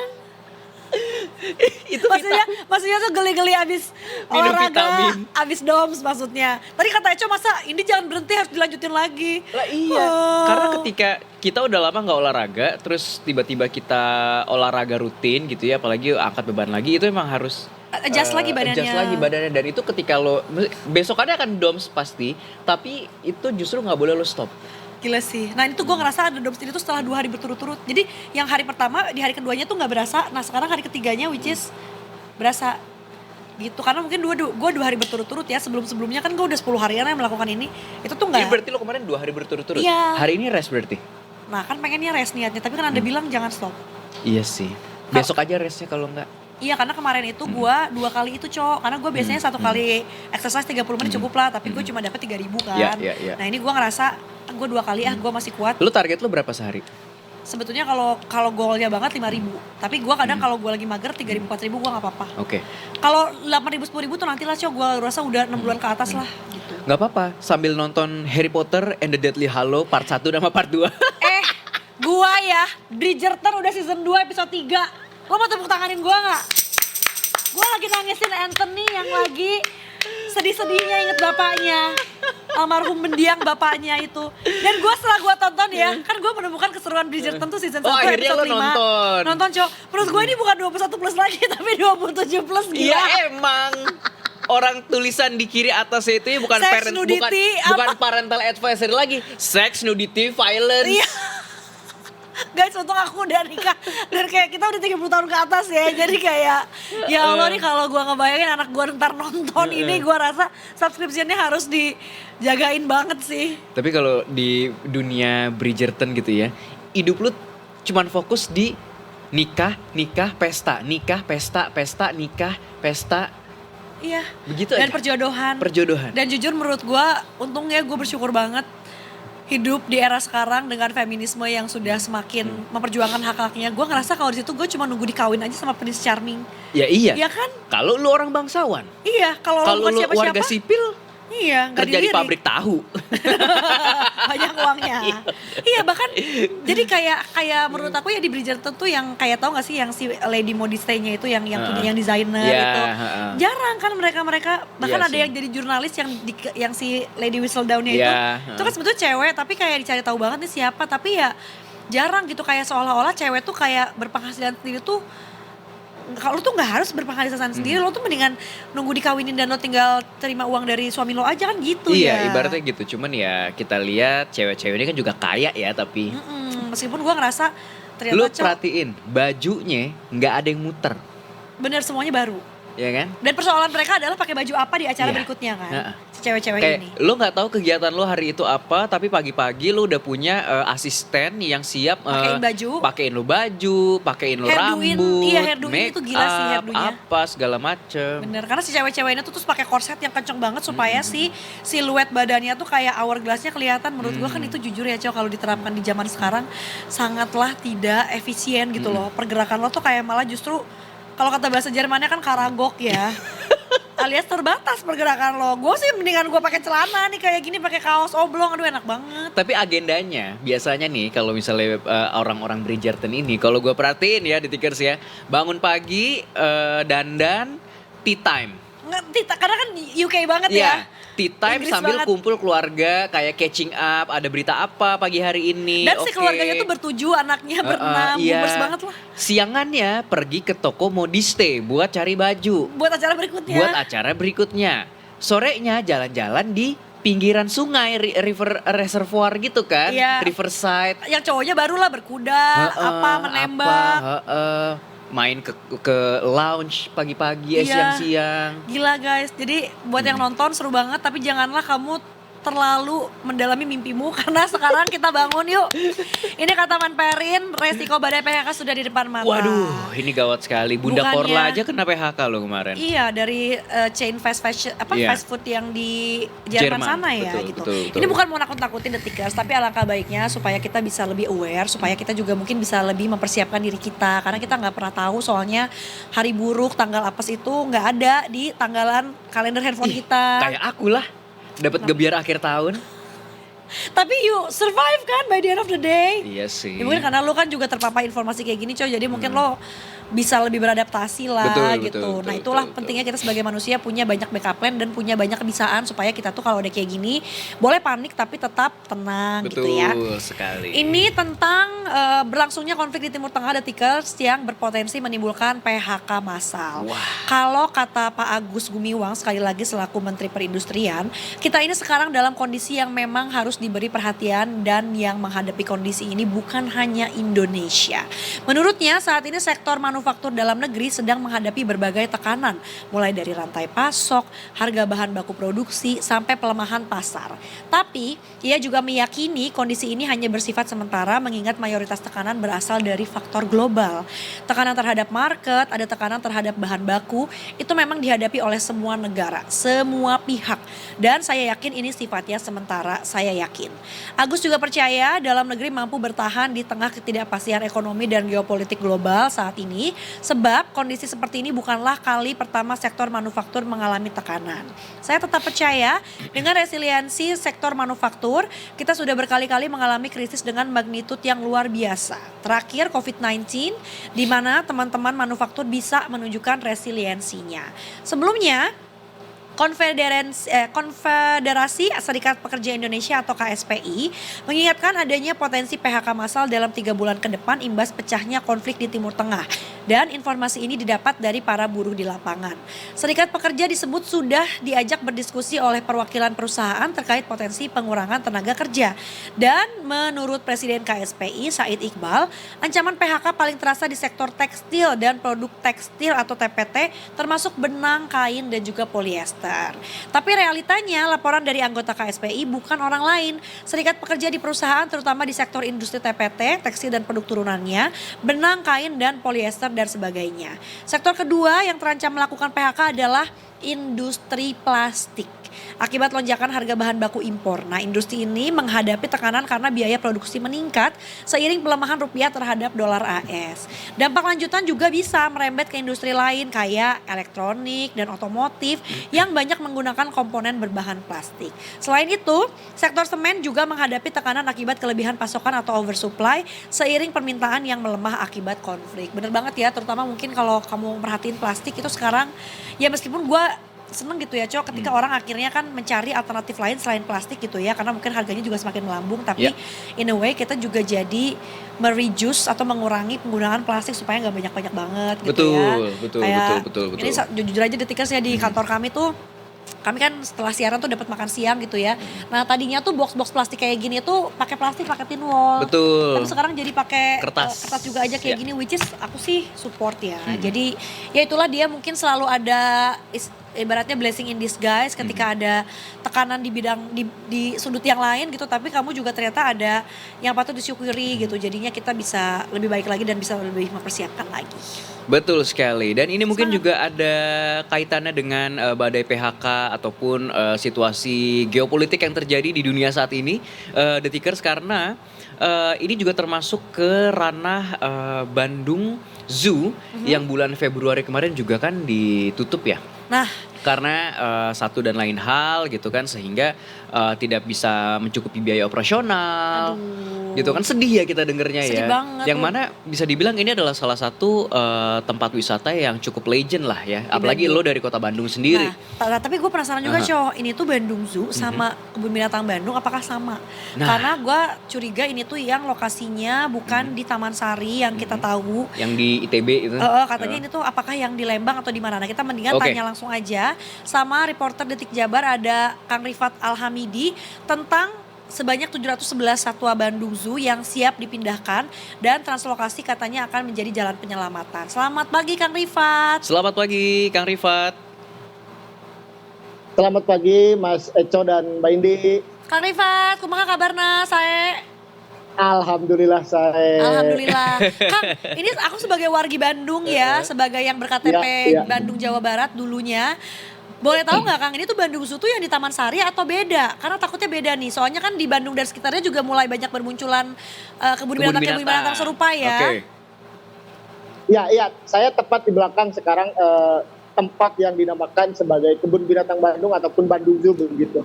Hanya beda istilah aja begitu. Iya, ini yang ya suka banyak parkiran bis yang banyak, yang dekat Sabuga kan, Taman Sari kan? Yang teringat Kang? Iya. Kang, betul yang di situ lokasinya ya? Iya, karena kan aku dulu sebagai warga. Iya, yang di Jalan Taman Sari betul. Iya benar. Jalan Taman Sari betul. Kang, aku sebagai warga Tubagus Ismail Dago dulunya, jadi aku tuh dulu naik angkot Caringin lewat ke sana setiap saat Kang, si Caringin biru itu ya. Ini adalah bener kata Eco, kebun binatang yang menemani warga Bandung terutama dan Jawa Barat dan sekitarnya ya dari kecil, yang kita tentunya akrab sekali dengan tempat ini. Betul sekali, karena kita sebagai warga Jakarta gitu ya yang sering ke Bandung, pasti kalau kita mau kemana gitu pasti melewati Bandung Zoo ini. Sering lewatin gitu. ini ya. Pasti lewat walaupun kita belum pernah masuk gitu ya. Pasti lewat. Karena memang lokasinya strategis banget. Betul. Di Bandung Utara, di dekat kawasan Dago gitu ya. Jadi memang banyak juga tempat wisata di sekitarnya. Tapi Kang Rifat, ini kita juga jadinya penasaran gitu kan sebetulnya apa yang akhirnya membuat Bandung Zoo ini tutup gitu ya, dan akhirnya harus melakukan relokasi 711 satwanya di sana nih. Oke, kalau kita tarik dari awal, ini panjang banget begitu Mas Eco, Mbak Ibi, bahwa Kebun Binatang Bandung ataupun Bandung Zoo ini berdasarkan catatan kami di Detik Jabar ini sudah mengalami konflik ya berkepanjangan, baik itu konflik internal kepengurusan ya, selaku pengelolanya yaitu Yayasan Marga Satwa Taman Sari. Ini jauh kalau kita hitung itu dari, kalau berdasarkan catatan kami ini dari tahun 2022. Namun puncaknya memang terjadi pada tahun kemarin di tahun 2025. Kalau tidak salah itu terjadi konflik dualisme kepengurusan dan akhirnya memuncak di sekitar Mei begitu sampai dengan Agustus. Dan waktu itu ada penutupan di tahap itu Mei sampai Agustus 2025 itu ada tidak boleh buka operasional lagi gitu karena ada dualisme kepengurusan, dan pada akhirnya puncaknya terjadilah di 5 Februari 2026. Pada saat itu Bandung Zoo ataupun Kebun Binatang Bandung ini disegel oleh Kementerian Kehutanan setelah kementerian mencabut izin lembaga konservasi dari Yayasan Marga Satwa Taman Sari selaku pengelola dari Bandung Zoo sendiri. Begitulah Eco, awal mulanya dari polemik di Kebun Binatang Bandung itu sendiri. Iya sih Kang, aku juga kalau flashback ke sekitaran 10 tahun yang lalu, semasa aku masih tinggal di Bandung gitu ya, kayaknya memang ini tuh juga sering menjadi polemik, bener banget kata Kang Rifat, karena dulu juga sering ramai di Twitter gitu-gitu loh, bahkan dulu masih Twitter ya zamannya. Dulu kita kan punya wali kota yang suka kita mention gitu, kayak ternyata kalau dari pemerintah ini tuh memang dikelolanya oleh yayasan swasta, jadi memang pemerintah juga tidak bisa langsung ikut campur begitu saja gitu ya. Dan ternyata sekarang menemui titik seperti ini gitu. Kang, kalau boleh tahu, ini kan artinya proses yang panjang sekali ya dengan hewan atau satwa yang tidak sedikit di Kebun Binatang Bandung tersebut gitu. Nah, ini translokasi satwanya itu akan seperti apa nanti prosesnya Kang? Dan apakah akan dilakukan berangsur atau sekaligus, dan nanti nasibnya seperti apa? Apakah ini akan tutup permanen kebun binatang yang berada di Taman Sari yang udah legend banget ini Kang? Ya, disclaimer dulu ya ini bahwa di sini tuh memang dikelola oleh pihak swasta, yaitu dari Yayasan Marga Satwa Taman Sari. Tapi memang belakangan tahun terakhir ini pemerintah Kota Bandung sedang berupaya mengklaim kembali lahan di sini yang menurut data-data yang pemerintah Kota Bandung kumpulkan, lahan di sini tuh diklaim sebagai sebagai Kang Rifat. Kang Rifat. Aduh, ini padahal informasi penting banget nih. Sebagai apa nih? Kang Rifat boleh diulang, punten Kang? Iya, boleh diulang. Tadi sampai keputus jadi setelah dikumpulkan bukti-bukti oleh pemerintah Kota Bandung ditemukan bahwa lahannya kenapa Kang? Ya, jadi dimulai ini ada konflik antara yayasan dengan si pemerintah Kota Bandung, bahwa pemerintah Kota Bandung mengklaim lahan di sini itu adalah milik ataupun aset daerah, begitu bisa dibilang. Sehingga konfliknya bahkan berlanjut sampai ke persidangan, itu panjang banget, berlarut-larut, sampai akhirnya puncaknya kemarin di tanggal 5 Februari 2026 akhirnya disegel lah kebun binatang ini oleh Kementerian Kehutanan setelah kementerian mencabut izin lembaga konservasi dari si Yayasan Marga Satwa Taman Sari Bandung. Nah, soal tentang rencana translokasi sendiri, memang rencana ini sudah dari awal ketika penyegelan ataupun pada saat pembekuan izin lembaga konservasi oleh kementerian begitu.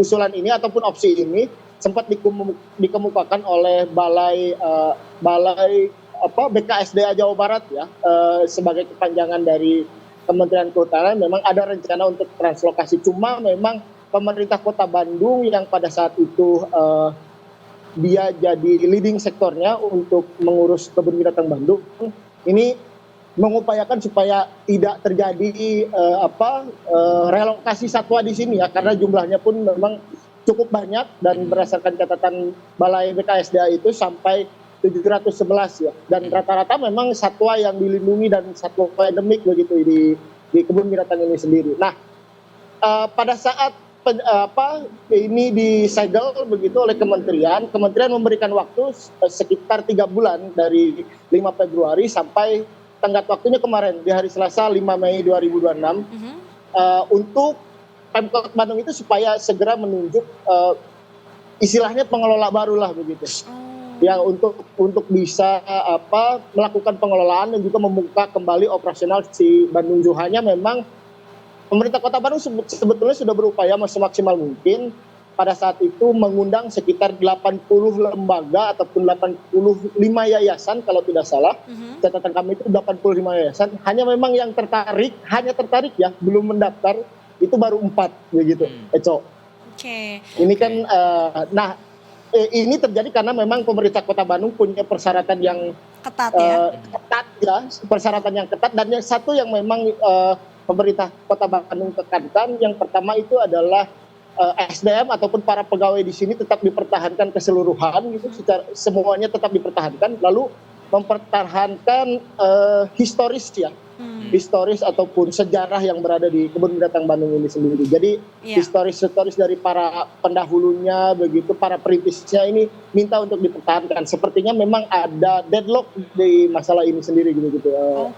Pak Indi. Iya, Kak karena aku juga sebagai warga Bandung dulu aku tahu banget Kang sempat ada kejadian kan katanya harimau yang kelihatan kurus banget. Kurus banget, iya. Iya, kan itu kan kita Bahkan yang terakhir kan ada kematian yang mati kan? 2 anak harimau, yang kembar, Guru dan Hara. Itu sedih banget ya Kang ya. Jadi sebetulnya tapi in a way ya Kang, meskipun dari berita yang kurang mengenakan yang kita dengar sebelumnya terkait yang seolah-olah seperti hewannya tuh kurang terurus gitu ya. Gitu ya. Tapi artinya memang dari pemerintah juga mengupayakan supaya Bandung Zoo ini tidak sampai hilang atau tidak sampai berpindah ya Kang. Artinya lokasi tersebut ini kan kita tahu lokasinya juga gede banget ya Kang, sampai berhektar-hektar dan juga satuannya nggak cuma puluhan tapi mungkin udah ratusan atau ribuan gitu.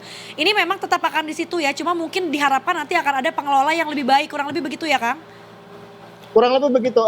Tambahan juga ini bahwa proses translokasi sendiri memang yang disampaikan oleh Balai BKSDA Jabar ini memang salah satu tujuannya untuk untuk kesejahteraan satwa lah. Karena memang selama proses penyegelan masalah kesejahteraan satwa ini seluruhnya ini dijamin begitu oleh Kementerian Kehutanan. Hanya memang karena tenggat waktunya sudah jatuh habis begitu.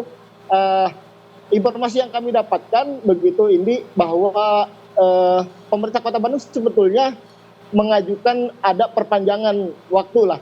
Bahkan mengajukan opsi supaya diberi izin lembaga konservasi sementara. Hanya berdasarkan informasi yang kami terima ini ditolak oleh kementerian begitu. Kementerian pengen ada lembaga konservasi yang independen begitu yang bisa mengelola si kebun binatang sendiri.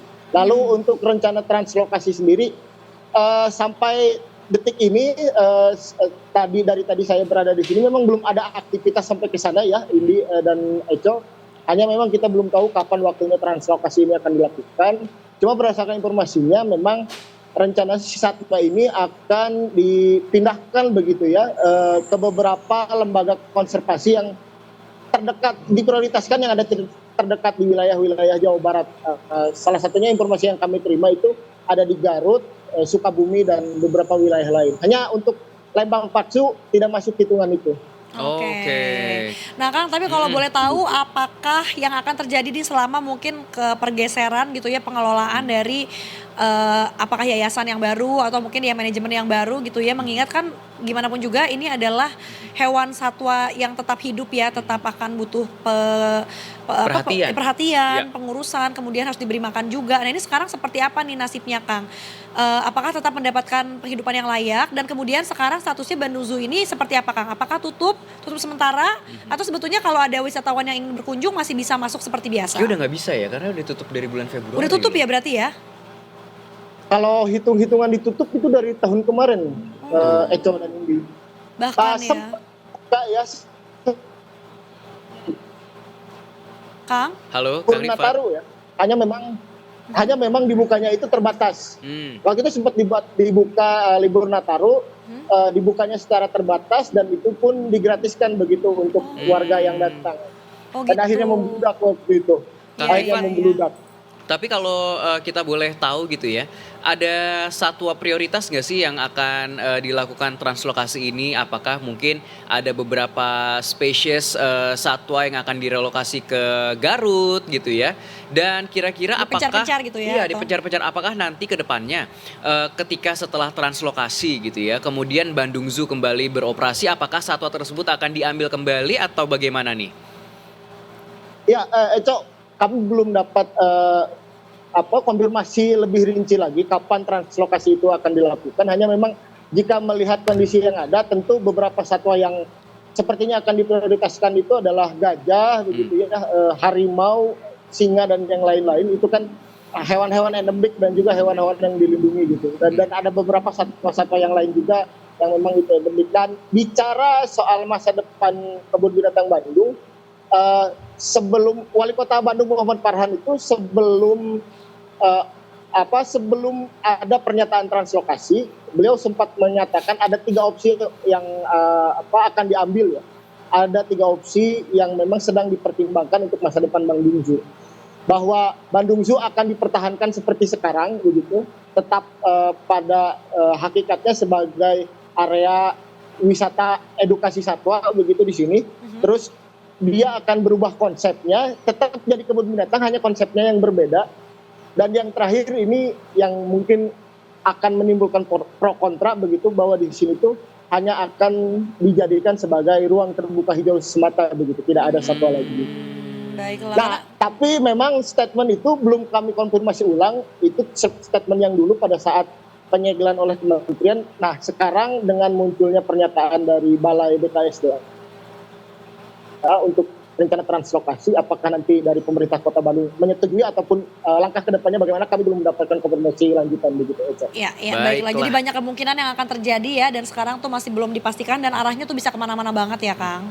Ya harapannya sih kita betul. kalau Bandung Zoo bisa tetap bertahan gitu ya, menjadi salah satu pesona wisata dari Kota Bandung itu sendiri gitu. Cuman kalau sampai sekarang belum ada yayasan yang mendapuk gitu ya atau mengambil alih manajemennya, jadi ya kita juga bingung sih sebetulnya. Betul. Dan yang pasti itu tadi ya, harusnya dengan kejadian yang udah kejadian sebelumnya juga, bener banget kalau ternyata pemerintah kita memang menetapkan standar yang tinggi sekali ya kepada siapapun yayasan ataupun mungkin manajemen yang nantinya akan mengurus keberlanjutan Bandung Zoo, kalaupun memang Bandung Zoo ini akan terus dilestarikan menjadi salah satu ikon dan juga dari tadi Kota Bandung. Kang Rifat, atur nuhun pisan informasinya. Kita berdoa sama-sama untuk keberlangsungan Bandung Zoo atau kebun binatang Bandung yang ada di Taman Sari tersebut. Ditunggu update selanjutnya dari Kang Rifat. Selamat kembali bertugas. Sampai jumpa. Bye. Sehat selalu, Hatur nuhun ini Eco. Hatur nuhun sampurasun. Rampes. Aduh, sumpah gue sedih banget. Karena ya bisa dibilang ya, gue tuh dulu waktu kecil gue ngiranya setiap kota tuh pasti punya kebun binatang, ternyata enggak juga. Iya, jadi gue ngerasa wow, Bandung it's kinda ya quote on quote privilege gitu ya, salah satu tempat terpilih lah yang akhirnya ternyata punya kebun binatang. Jadi gue kan meskipun gue dulu makanya gue ngerti kenapa gue dulu cuma taunya kebun binatang Bandung atau Ragunan yang di Jakarta, Taman Safari, karena ternyata nggak semua kota punya cuy. Gitu. Karena binatang itu perlu penanganan yang ekosistem atau tempat tinggal yang sesuai, yang mirip-mirip dengan habitat aslinya. Bener, dan itu Ya apakah kan? kita bisa menyediakan itu apa enggak? Yes, betul sekali. Dulu yang gue bingung adalah gue sempet datang ke Taman Safari di Cisarua. Itu pas masih ada beruang kutub. Ya ampun, putih dong. Putih. Berarti itu kan cuacanya harus dingin ya? Betul. Gimana caranya Yang bisa sekarang tercipta? kandangnya itu digantikan jadi kandang penguin. Oh, tetap hewan-hewan yang kutub-kutub gitu ya. That's why memang agak sedikit berbeda ketika kita main ke kebun binatang yang punya binatang tuh quite unik gitu. Itu udah disetting sedemikian rupa, termasuk kayak Jatim Park gitu kan, dia juga punya safari yang di Ya, 1, 2, 3, 4 ya Jatim tuh ada banyak banget kan Jatim gitu Park. kan. Di Bali juga ada safari Bali gitu. Jadi Zoo. itu mungkin beberapa hal yang perlu di-reconsider juga gitu, kalau nggak semua tempat itu bisa punya kebun Iya, binatang. benar banget. Dan kita juga harus support ya supaya mereka-mereka ini bisa tetap mengupayakan, at least kalau kan gimana pun juga kita tahu ya bahwa mereka tuh nggak hidup di habitat aslinya ya.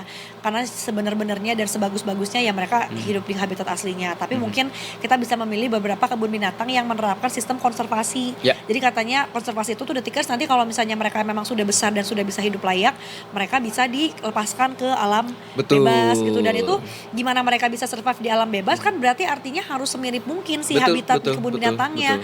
Karena kalau mereka captivated atau dikandangin gitu ya, mereka akan terlalu kayak pet ya atau kayak hewan rumahan yang nantinya takutnya nggak bisa survive di alam liarnya. Nah itu tuh adalah challenge kalau emang pengen bikin kebun binatang yang konservasi. Betul sekali. Menarik sekali ya. Tapi itulah dia Detikers ya, keberlanjutan tentang Bandung Zoo. Nanti kita akan kembali lagi, jadi jangan kemana-mana, tetap bersama kami di Detik Pagi. Jangan tidur lagi.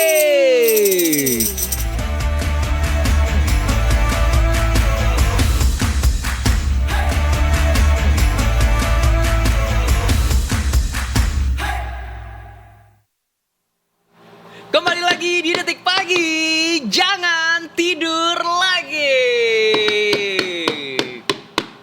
Nah, di era sepertinya banyak sekali orang yang berpikir kembali untuk plesir, kemudian spend money untuk sesuatu hal yang sifatnya kesenangan pribadi gitu ya. Orang tuh bakal mikir lagi nih Detikers sama. Kenapa? Kan kalau senang-senang kita mau. Gue juga maunya gitu. Happy. Cuma ternyata happy. kenyataannya ini agak sedikit berbeda nih. Kenapa? Lu tahu kalau Piala Dunia ini akan berlangsung bulan depan kan? Aduh iya lagi. Dan gimana ya di Amerika ya? Iya, dan ini kalau nggak salah, gue correct Dengan me if I'm sekarang wrong. berapa dolar? 17.400. Gila. Ya. Dulu Gila Piala nih. Dunia tahun 2002 itu juga terjadi di 2 negara, yaitu Jepang dan Korea Selatan. Oke, tapi itu Dan- kayak very reachable from Indonesia ya, kebayangnya gitu. Dan kalau nggak salah ini adalah Piala Dunia kedua berarti ya yang dilaksanakan di 3 negara berbeda. Iya dong, dia nggak di satu negara diselenggarakannya, tapi di seluruh setengah bagian dari Asia. Amerika Oh, gitu oke, kan. Amerika, iya, Yang iya. adalah di Kanada, Ini yang tahun di ini Amerika maksudnya. Serikat, dan juga di Meksiko. Mexico. Nah, ternyata ada sebuah fenomena Detikers yang terjadi ketika menuju perhelatan akbar Piala Dunia 2026 nih. Kalau misalnya hotel-hotel di Kanada atau Meksiko gitu ya, mungkin udah penuh gitu ya, Ya. dengan bookingan-bookingan dari supporter yang akan mendukung timnas favoritnya berlenggang di Piala Dunia 2026. Berbeda dengan di Amerika Serikat nih, Detikers, karena pemesanan hotel di sejumlah kota tuan rumah Piala Dunia tahun ini dilaporkan belum menunjukkan lonjakan yang signifikan. Bahkan Oke. di beberapa wilayah seperti Kansas City, angka booking tercatat lebih rendah dibandingkan periode normal di bulan Juni dan Juli biasanya. Dan hal ini diungkapkan oleh American Hotel and Lodging Association, sebuah asosiasi gitu ya yang bikin survei terhadap 205 responden yang terdiri dari operator dan juga pemilik hotel serta pemilik properti di kota-kota penyelenggara Piala Dunia. Jadi kondisi ini dipicu oleh jumlah wisatawan atau traveler ya yang belum sesuai dengan ekspektasi mereka. Dan selain itu pembatalan dalam jumlah besar oleh FIFA juga membuat banyak kamar hotel jadi kosong. Padahal industri perhotelan sebelumnya menaruh harapan besar pada musim panas tahun 2026 ini ya. Karena turnamen akbar sepak bola antar dunia gitu ya digelar di Amerika Serikat, Kanada dan Meksiko dengan 11 kota di Amerika Serikat menjadi tuan rumah. Menurut Ahla, wisatawan mancanegara merupakan pasar penting karena cenderung tinggal lebih lama dan membelanjakan lebih banyak gitu ya. Tapi hampir 80% pemesanan hotel di kota tuan rumah masih berada di bawah forecast gitu. Di Kansas City sendiri sekitar 85 sampai 90% hotel dilaporkan booking hotelnya itu masih di bawah dari target. Gokil ya.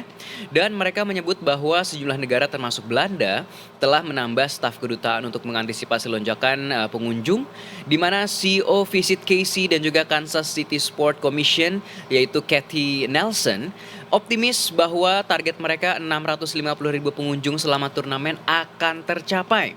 Sementara itu tren berbeda terlihat di beberapa kota lain seperti Atlanta. Terlihat separuh responden melaporkan pemesanan sesuai atau melampaui forecast. Di Miami sendiri sekitar 55% responden bahkan mencatat angka yang lebih kuat dari perkiraan. Survei ini juga menunjukkan minat wisatawan luar negeri ke Amerika Serikat belum pulih seperti yang diharapkan. Karena banyak sekali faktor penyebab yang kita juga tahu itu ya Detikers ya. Disebutkan juga adanya persepsi soal lamanya antrian visa, biaya yang meningkat, serta ketidakpastian proses masuk ke Amerika Serikat itu sendiri. Selain itu juga penguatan dolar dan kekhawatiran terkait pemeriksaan di bandara turut memperkuat anggapan bahwa perjalanan ke Amerika Serikat akan lebih mahal dan akan lebih ribet. Di sisi lain, FIFA juga optimis, mereka menyebut permintaan terhadap turnamen ini belum menjadi faktor gitu ya. Dan Piala Dunia akan mencetak rekor penonton terbanyak di tahun ini gitu. Sementara itu juru bicara pemerintah Amerika Serikat Davis Ingle ya mengatakan turnamen ini akan menjadi salah satu yang terbesar dalam sejarah. Apakah iya? Kita tunggu nanti premiernya ya, pertandingan pertama Piala Dunia 2026 tanggal 11 Juni 2026. Kita akan cek pertandingan apa yang akan menjadi membuka rangkaian Piala Dunia 2026. Di grup A itu nanti ada Meksiko melawan South Africa. Samina mina wak. Tapi kita belum tahu ya soundtrack Pildun 2026 yang Belum. berlokasi di Amerika ini. Menurut Belum. gue udah pasti ya Shakira. artis Hollywood, tapi nggak tahu sih bukan kalau ya? kayaknya siapa ya. Gue kok curiga Sabrina Carpenter ya. Kira-kira menurut lo siapa? Kalau menurut gue Sabrina Carpenter belum gong Belum sih ya, buat belum Megan. ya. Karena dia baru rising kan. Iya, Siapa ya? tapi menurut gua yang possibly bakalan ngisi soundtrack Piala Dunia, Yolo? no, Siapa? Bad Bunny.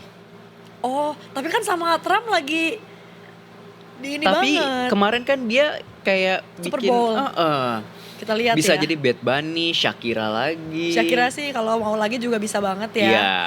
Tapi iya sih yang represent Amerika banget. Mau dibilang sih represent Amerika Hollywood, tapi semua yang isi soundtrack Hollywood semua ya. Iya. Mau dimanapun, dibilang dimana. represent penyanyi juga kayaknya nggak semua penyanyi keturunan Amerika langsung sekarang Iya kan. bener ya.